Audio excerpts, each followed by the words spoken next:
ಮೋದುಗಿರಿ ಸಾಹಿತ್ಯ ಸಮ್ಮೇಳನಗಳಲ್ಲಿ ನಡೆಯುವಂತಹ ಚರ್ಚೆ ವಿಚಾರ ಸಂಕಿರಣಗಳಲ್ಲಿ 2 ಅಂಶಗಳು ಸಕಾರಾತ್ಮಕವಾಗಿ ಬಂದು ಅದು ಜನರನ್ನು ತಲುಪಿದರೆ ಸಮ್ಮೇಳನಗಳು ಸಾರ್ಥಕವಾಗುತ್ತದೆ ಎಂದು ಬರಗೂರು ರಾಮಚಂದ್ರಪ್ಪ ವ್ಯಕ್ತಪಡಿಸಿದರು. ತಾಲೂಕು ಕನ್ನಡ ಸಾಹಿತ್ಯ ಪರಿಷತ್ ಕನ್ನಡ ಭವನದ ಶ್ರೀ ಕೆ.ಎನ್. ರಾಜಣ್ಣನವರ ಸಭಾಂಗಣದಲ್ಲಿ ಆಯೋಜಿಸಲಾಗಿದ್ದ ಮೋದುಗಿರಿ ತಾಲೂಕಿನ 7ನೇ ಕನ್ನಡ ಸಾಹಿತ್ಯ ಸಮ್ಮೇಳನವನ್ನು ಉದ್ಘಾಟಿಸಿ ಮಾತನಾಡಿದರು. ಶಾಸಕ ಕೆ.ಎನ್. ರಾಜಣ್ಣ ಅಧ್ಯಕ್ಷತೆ ವಹಿಸಿ ಮಾತನಾಡಿ, ನಾವು ನಮ್ಮ ಮಕ್ಕಳಿಗೆ ನಮ್ಮ ಇತಿಹಾಸದ ಬಗ್ಗೆ ಮನದಟ್ಟು ಮಾಡಿದಾಗ ಮಾತ್ರ ಅವರು ಇತಿಹಾಸ ತಿಳಿದುಕೊಂಡು ಹೊಸ ಇತಿಹಾಸ ಸೃಷ್ಟಿಸಲು ಸಾಧ್ಯ ಎಂದರು. ಸಾಹಿತ್ಯ ಸಮ್ಮೇಳನದ ಅಧ್ಯಕ್ಷ ಡಾಕ್ಟರ್ ಕೆ.ಪಿ. ನಟರಾಜು ಮಾತನಾಡಿ, ಕನ್ನಡ ಚಿಂತಕರು, ಮಹನೀಯರು, ಸಂಶೋಧಕರು, ಪ್ರಾಧ್ಯಾಪಕರು ಗಂಭೀರವಾಗಿ ಚಿಂತಿಸಿ ಕನ್ನಡ ಉಳಿವು ಮತ್ತು ಏಳಿಗೆಗಾಗಿ ಕ್ರಿಯಾಶೀಲರಾಗಿ ಹೋರಾಡಲು ಮುಂದಾಗಬೇಕಾಗುತ್ತದೆ ಎಂದರು. ಸಾಂಕೇತಿಕವಾಗಿ ಅಂದರೆ ಬೋರ್ಡಲ್ಲಿ ಕನ್ನಡ ಇರಬೇಕು, ಖಂಡಿತ ಇರಬೇಕು, ಕಡ್ಡಾಯವಾಗಿ ಕನ್ನಡ ಇರಲೇಬೇಕು, ಇಂಗ್ಲಿಷಿನ ಜೊತೆ ಕನ್ನಡ ಪ್ರಧಾನವಾಗಿ ಇರಲೇಬೇಕು. ಹಾಗೆ ಫ್ಲೆಕ್ಸ್ಗಳು ಬೇರೆ ಬೇರೆ ಕಡೆ ಹೊರಗಡೆ ಪ್ರದರ್ಶನಕ್ಕೆ ಕಾಣುವಂತಹ ಬಾಹ್ಯದ ವಾತಾವರಣ ಇದೆಯಲ್ಲ, ಆ ಬಾಹ್ಯದ ವಾತಾವರಣದಲ್ಲಿ ಕನ್ನಡ ಆವರಿಸಿಕೊಳ್ಳುವಂತೆ, ಕನ್ನಡ ಎದ್ದು ಕಾಣುವಂತೆ ಮಾಡತಕ್ಕಂಥ ಒಂದು ಬಾಹ್ಯ ಪ್ರಕ್ರಿಯೆಯೂ ನಮಗೆ ಮುಖ್ಯನೇ. ಆದರೆ ಅದೇ ಸಂದರ್ಭದ ಒಳಗಡೆ ಅಲ್ಲೇ ನಿಂತರೆ ಅದು ಕನ್ನಡ ಪರವಾಗಿರ್ತಕ್ಕಂಥ ಪ್ರಜ್ಞೆ ಅಂತ ಅನ್ನಿಸ್ಕೊಳ್ಳೋದಿಲ್ಲ. ಒಂದು ಆಂತರಿಕ ಪ್ರಜ್ಞೆ ಇರುತ್ತೆ. ಯಾವುದು ಆಂತರಿಕ ಪ್ರಜ್ಞೆ ಅಂದರೆ ಅಲ್ಲಿ ಶೈಕ್ಷಣಿಕ ಮೌಲ್ಯಗಳಿರುತ್ತವೆ, ಸಾಮಾಜಿಕ ಮೌಲ್ಯಗಳಿರುತ್ತವೆ, ಹಾಗೆಯೇ ಸಾಂಸ್ಕೃತಿಕ ಮೌಲ್ಯಗಳಿರುತ್ತವೆ, ಇಡೀ ಸಮಾಜದ ಪರವಾಗಿರ್ತಕ್ಕಂಥ ಒಂದು ಪ್ರಜ್ಞೆ ಇರುತ್ತೆ. ಇವನ್ನೆಲ್ಲ ಒಳಗೊಂಡಿದೆಯಲ್ಲ ಇದು ಕನ್ನಡ ಸಾಹಿತ್ಯ. ಅಂಥದ್ದೊಂದು ಆಂತರಿಕ ಪ್ರಜ್ಞೆ ಮತ್ತು ಬಾಹ್ಯ ಪ್ರಜ್ಞೆ ಇವೆರಡೂ ಒಟ್ಟಿಗೆ ಸೇರಿ ಆ ವಿಚಾರಗಳನ್ನು ಸಮ್ಮೇಳನದ ಮುಖಾಂತರವಾಗಿ ಜನಗಳಿಗೆ ತಲುಪಿಸುವಂಥ ಕೆಲಸವನ್ನ ನಾವು ಮಾಡಿದರೆ ಬಹಳ ಮುಖ್ಯವಾದದ್ದು ಅಂದ್ಕೊಂಡಿದೆ. ಯಾಕೆ ನಾವು ಕನ್ನಡ ಉಳಿಬೇಕು ಅಂತ ಯಾಕೆ ಹೇಳ್ತೇವೆ ಅಂತ ಅಂದರೆ, ಕನ್ನಡವನ್ನು ನೀವು ಕಲಿಸಿದರೆ, ವಿಶೇಷವಾಗಿ ಶೈಕ್ಷಣಿಕ ಮೌಲ್ಯದ ಬಗ್ಗೆ ನಾನು ಗಮನ ಹರಿಸೋದಕ್ಕೆ ಇಷ್ಟಪಡ್ತೇನೆ. ಶಿಕ್ಷಣ ಕ್ಷೇತ್ರದ ಒಳಗಡೆ ಕನ್ನಡ ಇಲ್ಲದೆ ಹೋದ್ರೆ ಏನಾಗಬಹುದು ಅಂದರೆ, ಮುಂದೆ ಕನ್ನಡ ಪತ್ರಿಕೆ ಓದೋರು ಇರೋದಿಲ್ಲ, ಕನ್ನಡ ಸಿನಿಮಾ ನೋಡೋರು ಇರೋದಿಲ್ಲ, ಕನ್ನಡ ನಾಟಕ ನೋಡೋರು ಇರೋದಿಲ್ಲ. ಮುಂದೆ ಈ ಥರದ ಒಂದು ವಾತಾವರಣ ಅಂತದೊಂದು ದುಸ್ಥಿತಿ ಬರದೇ ಇರಬೇಕು ಅಂತಂದರೆ ಶಿಕ್ಷಣ ಕ್ಷೇತ್ರದಲ್ಲಿ ಕನ್ನಡ ಇದೆಯಲ್ಲ ಆದ್ಯತೆಯನ್ನು ಪಡಿಬೇಕಾಗಿರುತ್ತೆ. ಆದರೆ ನಮ್ಮಲ್ಲಿ ಏನಾಗ್ತಾ ಇದೆ ಇತ್ತೀಚಿನ ದಿನಗಳಲ್ಲಿ, ಈಗ KPS ಶಾಲೆ ಇತ್ಯಾದಿಗಳ ಚರ್ಚೆ ನಡೀತಿದೆ. KPS ಶಾಲೆ ಬರೋದು ಉತ್ತಮ ಅಲ್ವಾ ಅನ್ನೋದು ಅದೊಂದು ದೀರ್ಘವಾದಂತಹ ಚರ್ಚೆ. ಆದರೆ ಕನ್ನಡ ಶಾಲೆಗಳನ್ನು ಒಬ್ಬ ವಿದ್ಯಾರ್ಥಿ ಇದ್ದರೂ ನಾನು ಮುಚ್ಚುವುದಿಲ್ಲ ಅಂತ ನಮ್ಮ ಶಿಕ್ಷಣ ಸಚಿವರು ವಿಧಾನಸಭೆಯಲ್ಲಿ ಹೇಳಿದ್ದಾರೆ. ಇದು ಒಂದು ಕಡೆ, ಅದಕ್ಕೆ ಚಪ್ಪಾಳೆ ತಟ್ಟಬೇಡಿ, ಇನ್ನೂ ಮುಂದಿದೆ. ಏಕೆಂದರೆ ಅವ್ರು ಹೇಳಿದ್ದಾರೆ. ಆದರೆ ನನ್ನ ಹತ್ರನೇ ಇರುವಂತ ಒಂದು 2-3 ಸರ್ಕಾರಿ ಆದೇಶಗಳ ಪ್ರಕಾರ ನೀವು ಸುತ್ತಮುತ್ತ ಇರುವಂತ 6 ಶಾಲೆಗಳನ್ನ ಪಬ್ಲಿಕ್ ಶಾಲೆಯಲ್ಲಿ ವಿಲೀನಗೊಳಿಸಿ ಅಂತ ಹೇಳಿ ಜಿಲ್ಲೆಯ ಶಿಕ್ಷಣಾಧಿಕಾರಿಗಳು ಕೊಟ್ಟಿರುವಂತಹ ಆದೇಶದ ಪ್ರತಿಗಳು ಸಹ ನನ್ನಲ್ಲಿ.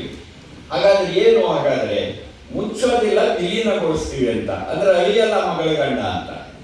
ಅಂದ್ರೆ ಕಡ್ಡಾಯ ಶಿಕ್ಷಣ ಕಾಯ್ದೆಯ ಪ್ರಕಾರ ಕಡ್ಡಾಯ, ಈಗ ಯಾವ ಒಬ್ಬ ವಿದ್ಯಾರ್ಥಿ ಇದ್ದಾನೆ, ನಾವೇನಪ್ಪ ಮಾಡಬೇಕು ಅನ್ನೋ ಪ್ರಶ್ನೆ ಇದೆ.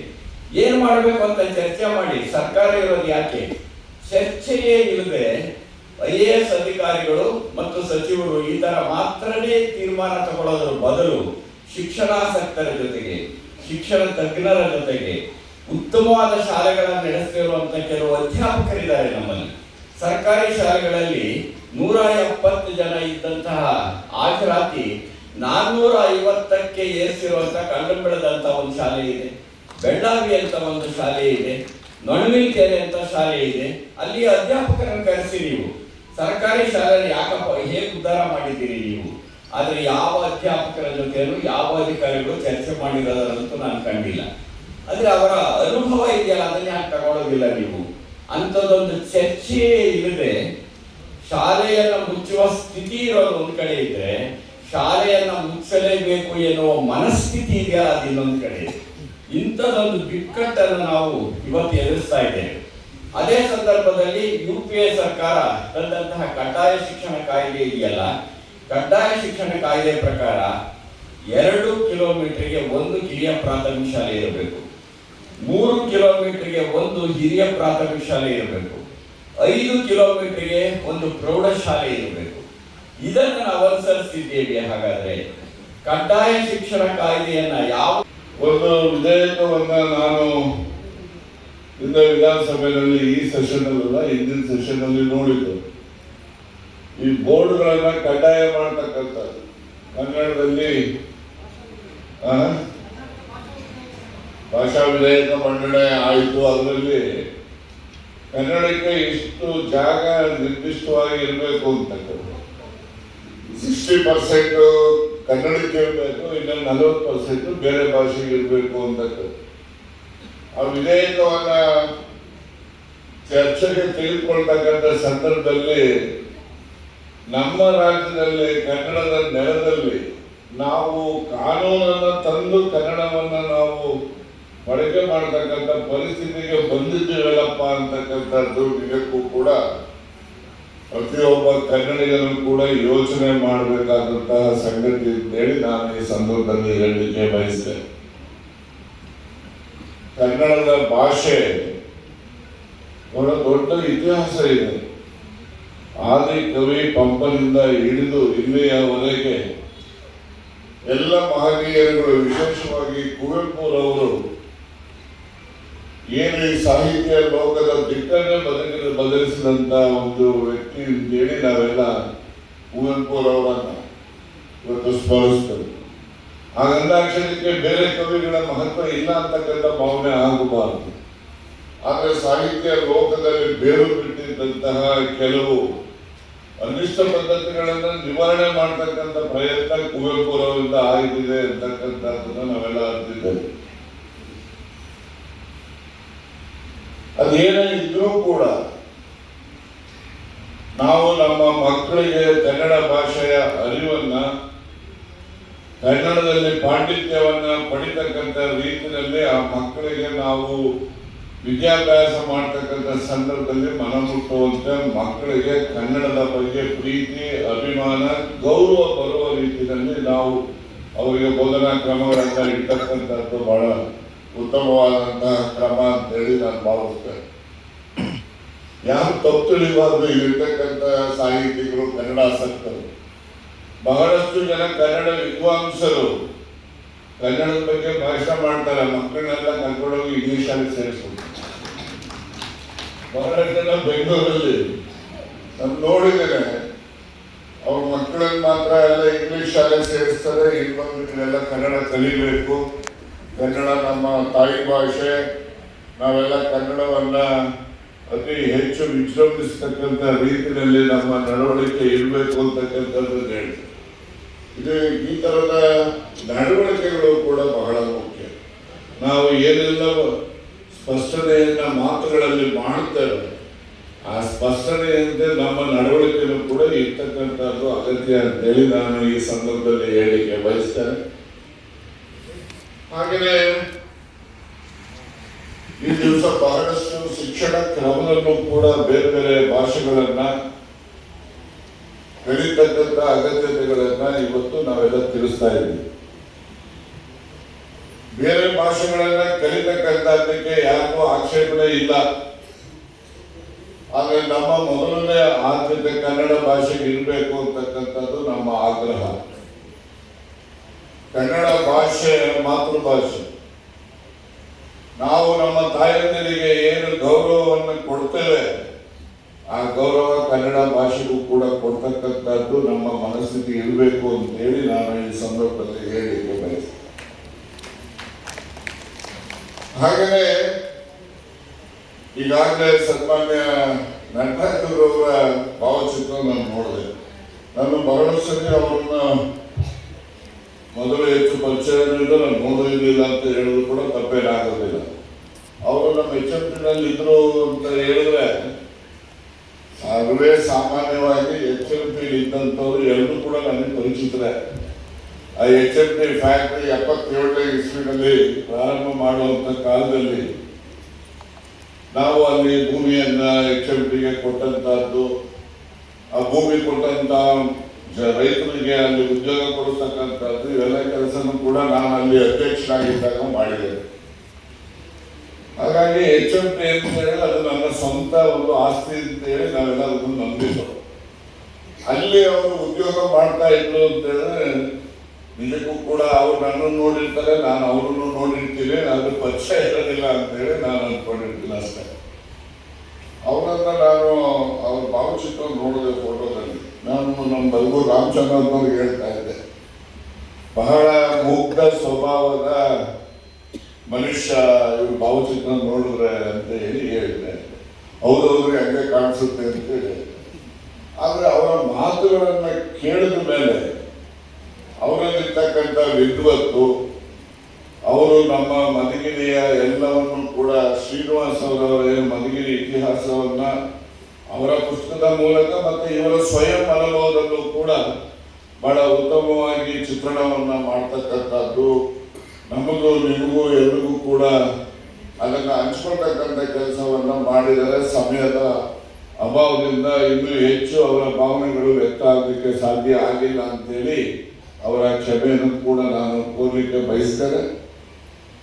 ಮತ್ತೆ ಈ ರೀತಿಯ ವಿಚಾರವಂತರ ಮಾತುಗಳನ್ನ ಇಂದಿನ ಹೊಸ ಪೀಳಿಗೆಗೆ ನಾವು ತಿಳಿಸ್ತಕ್ಕಂಥ ಕೆಲಸ ನಿರಂತರವಾಗಿ ಆಗಬೇಕು. ಮತ್ತು ಮಾನವ ಸಂಸ್ಕೃತಿ ಒಮ್ಮೆಯಾಗಿ ನಿಂತು ರೂಪಿಸಿದ ಮಧುಗಿರಿಯ ಸ್ಥಳೀಯ ಮಾನವವಾದದತ್ತ ಬೀರಿದ ಪಕ್ಷಿ ನೋಟ ಇದೆ. ಈ ನೋಟದ ಮೂಲಕ ಸ್ಥಳೀಯತಾ ತತ್ವದೆಡೆಗೆ ಮುನ್ನಡೆಯುವ ಹಂಬಲ ನನ್ನದು. ನಾಡಿನ ಹಿರಿಯ ಕವಿಗಳಲ್ಲಿ ಒಬ್ಬರಾದ ಶ್ರೀ ದೊಡ್ಡರಂಗೇಗೌಡರು ಈ ಊರಿನವರು, ಈ ತಾಲೂಕಿನವರು. 1987 ಹಿಂದೆ ಇದೇ ಊರಿನ ಇದೇ ಪ್ರಾಂತದ ಮತ್ತೊಬ್ಬ ಲೇಖಕರಾದಂತಹ ಶ್ರೀ ಎಂ ಡಿ ಶ್ರೀನಿವಾಸ್ ಅವರ ಒಂದು ಪುಸ್ತಕ ಪ್ರಖ್ಯಾತವಾಗಿದೆ ಅಥವಾ ಜನಜನಿತವಾಗಿದೆ. ಮಧುಗಿರಿ ಇತಿಹಾಸ ಅನ್ನುವ ಶೀರ್ಷಿಕೆಯಲ್ಲಿ ಅದು ಪ್ರಕಟವಾಗಿದೆ. ಅದರಲ್ಲಿ ಕನ್ನಡದ ಶ್ರೇಷ್ಠ ಕಥೆಗಾರರಾದ ಮಾಸ್ತಿಯವರು ಇಲ್ಲಿ ಮಧುಗಿರಿಯಲ್ಲಿ ಉನ್ನತ ಅಧಿಕಾರಿಗಳಾಗಿದ್ದಾಗ ಮದ್ದಗಿರಿ ಎಂದು ಇದ್ದ ಊರಿನ ಹೆಸರನ್ನು ಮಧುಗಿರಿ ಎಂದು ಬದಲಿಸಿ ಇತಿಹಾಸವನ್ನು ಹೇಳಿದ್ದು ದಾಖಲಿಸ್ತಾರೆ. ಅದಷ್ಟೇ ಅಲ್ಲ, ನಿಮ್ಮ ಮಧುಗಿರಿ ಒಂದು ಕಾಲಕ್ಕೆ ದಾಳಿಂಬೆಗೆ ಪ್ರಸಿದ್ಧಿ, ಎಲ್ಲಿ ನೋಡಲಿ ದಾಳಿಂಬೆ ಗಿಡಗಳು, ಅದೇನು ತೋರದ ಹಣ್ಣುಗಳು, ಅದೇನು ರುಚಿ ಅಂತ ಅವರು ಉದ್ಘರಿಸಿದ್ದನ್ನು ದಾಖಲಿಸ್ತಾರೆ. ತೋರದ ಹಣ್ಣುಗಳು ಅಂತಂದ್ರೆ ಬಹಳ ದೊಡ್ಡ ಗಾತ್ರದ ಹಣ್ಣುಗಳು ಅಂತ. ರಾಜ್ಯದ ರಾಜಧಾನಿಯಾದ ತಾಲ್ಲೂಕು ಹೋಬಳಿ ಮಟ್ಟಕ್ಕೆ ಮತ್ತೆ ಇದು ಸಾಹಿತ್ಯ ಪರಿಷತ್ತಿನ ವಿಶೇಷವನ್ನ ಉದ್ಘಾಟನಾ ಭಾಷಣದಲ್ಲಿ ಪ್ರೊಫೆಸರ್ ಬರ್ಗೂರ್ ಅವರು ಈಗಾಗಲೇ ಪ್ರಸ್ತಾಪ ಮಾಡಿದ್ದಾರೆ. ಅವರು ನಾಲ್ವಡಿ ಇದನ್ನು ಈ ಸಂಸ್ಥೆಯನ್ನ ಅಥವಾ ಈ ಕರ್ನಾಟಕದ ಸಮಸ್ತ ಕನ್ನಡಿಗರ ಪ್ರಾತಿನಿಧಿಕ ವೇದಿಕೆ ಅಂತ ನಾವು ಇದನ್ನ ಗೌರವ ಅಭಿದಾನದಿಂದ ನಾವು ಕರಿತೀವಿ. ಈ ಸಂಸ್ಥೆಯ ವಿಶೇಷ ಏನು ಅಂತಂದ್ರೆ ರಾಜ್ಯದ ರಾಜಧಾನಿಯಿಂದ ತಾಲ್ಲೂಕು ಹೋಬಳಿ ಮಟ್ಟಕ್ಕೆ ಬೇರ್ಪಡಿಸಿ ವ್ಯಾಪಿಸಿದ ಕರ್ನಾಟಕದ ಕನ್ನಡಿಗರ ಪ್ರಾತಿನಿಧಿಕ ಸಂಸ್ಥೆಯಾದ ಸಾಹಿತ್ಯ ಪರಿಷತ್ತು ಇಂತಹ ಸಮ್ಮೇಳನಗಳ ಮೂಲಕ ಸ್ಥಳೀಯತೆಯತ್ತ ವಿಕೇಂದ್ರೀಕೃತ ತತ್ವಾನುಸಾರಿಯಾಗಿ ಪ್ರಜಾಪ್ರಭುತ್ವದ ಮೂಲ ಪ್ರಾಣವನ್ನು ನುಸುರುತ್ತಾ ಉನ್ನತ ನಡೆಯನ್ನು ನಡೆದು ತೋರುತ್ತಿರುವುದು ಕನ್ನಡದ ಹಿತದೃಷ್ಟಿಯಿಂದ ಮುಖ್ಯವಾದದ್ದು ಅಂತ ನಾನು ಭಾವಿಸ್ತೇನೆ. ಕಲಾಕಾರ ಮಾಸ್ತಿಯವರ ಸ್ಮೃತಿಯಲ್ಲಿ ಅವತರಿಸಿದ ತೋರವಾದ ರುಚಿಯಾದ ದಾಳಿಂಬೆ ಹಣ್ಣು ಈ ನೆಲದ ಸವಿಯ ಪ್ರತೀಕವಷ್ಟೇ ಅಲ್ಲ, ಈ ನೆಲದ ಸ್ಥಳೀಯ ಸಂಸ್ಕೃತಿಯ ರೂಪಕ ಕೂಡ ಹೌದು. ಅದರಂತೆ ಈ ಸಮ್ಮೇಳನದ ನೆನಪಿನ ಸಂಚಿಕೆಯ ಹೆಸರು ಕೂಡ ಕೃಷ್ಣಮೃಗ ಎಂದಿದೆ. ಈ ಪ್ರಾಂತದ ಸಸ್ಯ ಮತ್ತು ಪ್ರಾಣಿ ಸಂಕುಲದ ಸಂಕೇತಗಳಾಗಿ ಇವೆರಡೂ ಹೆಸರುಗಳು ಇಲ್ಲಿ ಆಗಮಿಸಿರುವುದು ಒಂದು ವಿಶೇಷವಾದ ಸಂಲಕ್ಷಣವಾಗಿದೆ ನಾನು ಭಾವಿಸ್ತೇನೆ. ಲೇಖಕರಾದ ಎಂ ಡಿ ಶ್ರೀನಿವಾಸ್ ಅವರ ಒಂದು ಈ ಹೊಯ್ಸಳ ಅನ್ನುವ ಒಬ್ಬರು ಕವಿಯ ಪದ್ಧತಿ ಸಾಲುಗಳನ್ನು ಆ ಪುಸ್ತಕದಲ್ಲಿ ಉಲ್ಲೇಖಿಸ್ತಾರೆ. ಈ ಮಧುಗಿರಿಯ ವಿಶೇಷವನ್ನ ಸಾಲುಗಳು ಅವು ನಮಗೆ ಕನ್ನಡಿಗರಿಗೆ ನೆನಪಿಸ್ತವೆ. ಏನು ಅಂತಂದ್ರೆ, ಋತುವಿಗೊಂದು ಸೊಬಗನುಟ್ಟು ಇತರೆ ಕಾವ್ಯ ಸೆರೆಯ ಬಿಡಿಸಿ ಸತತ ಕರೆಯುವ ಗಿರಿಯ ಸಾಲ ಮರೆಯಲಾರೆ ಮಧುಗಿರಿ ಅವರು ಮಧುಗಿರಿ ನೆನಪಿಸ್ತಾರೆ. ಆಮೇಲೆ ನಾಗವಲ್ಲಿ ಪೂಜೆ ಫಲ ನಗುವದ ನಿಂಬೆ ಫಲ ಜೇನು ಕನಸು ಹಿಡಿದ ಫಲ ಮರೆಯಲಾರೆ ಮಧುಗಿರಿ.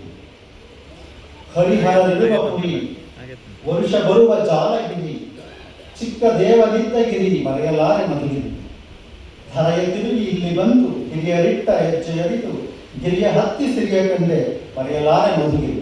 ಈ ತರಹದ ಸ್ಮೃತಿಗಳು ಮಧುಗಿರಿಯ ಸಂಬಂಧದಲ್ಲಿವೆ. ಮತ್ತು ಈ ಮಧುಗಿರಿ ಒಂದು ರೀತಿಯಲ್ಲಿ ಚರಿತ್ರೆಗೆ ಚರಿತ್ರೆಯ ಶಕ್ತಿಗಳು ಇದನ್ನ ಆಕ್ರಮಿಸಿಕೊಂಡಂತ ಒಂದು ಪ್ರಾಂತ ಅಥವಾ ಒಂದು ನೆಲೆ. ಯಾಕಂದ್ರೆ ಇಲ್ಲಿ ಹಲವು ರಾಜವಂಶಗಳು ಈ ಪ್ರಾಂತದಲ್ಲಿ ಆಳಿ ಹೋಗಿದ್ದಾರೆ ಇಲ್ಲಿವರೆಗೆ. ಅವರ ಮಧುಗಿರಿ ಇತಿಹಾಸದ